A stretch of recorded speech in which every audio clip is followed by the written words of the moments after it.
We left off with this one. Like I said, we just have a few more things to do here for chapter 4. The key to all of this is that just a few molecules of a compound can dramatically change the properties of that compound. And so in the next, in this slide, which comes out of your textbook, we have the 7 most common functional groups that have that property with regard to those things that we attribute to life. The first one being the hydroxyl group. You actually see this a lot. It is one of the things that signify an alcohol. And then you have the carbonyl group, is an aldehyde or a ketone. Ketones are made when fat is used to form energy in the body. And then you have a carboxyl group. It's actually that is an important in the body. Many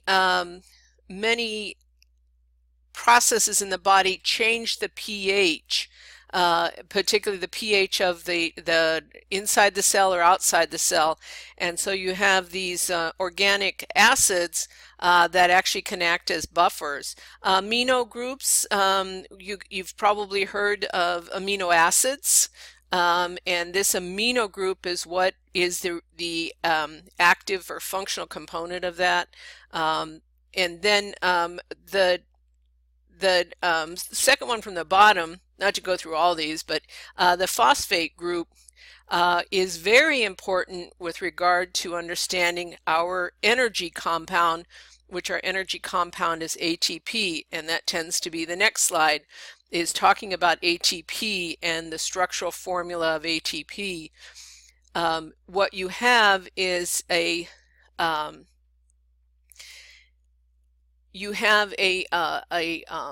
major backbone, adenosine, and you are putting 3 phosphates on it. So adenosine triphosphate reacts with water, and that causes one of those phosphates to be broken off. And then when that bond is broken, energy is released.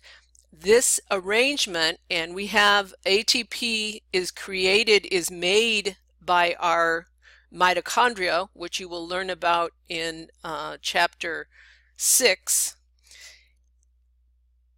And this is our energy currency. Without ATP, we wouldn't be able to function. We think of we eat food for energy, but we actually eat food so that we can make ATP. And this process of reaction of ATP in water and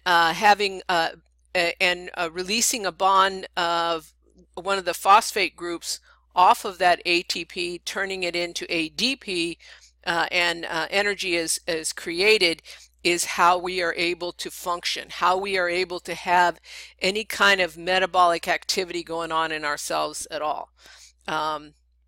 It's a organic molecule and a string of 3 phosphate groups. The phosphate groups are considered inorganic, but highly important for life. And we talked about carbon, its configuration, and how that explains the ability to form large, complex molecules. The more complex, the complexity leads to its diversity.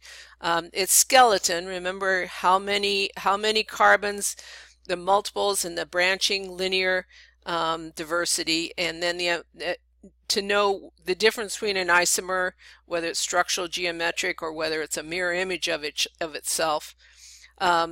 Name major functional groups, so try to familiarize yourself with as many of those as you can, and then how ATP functions as primary energy transfer.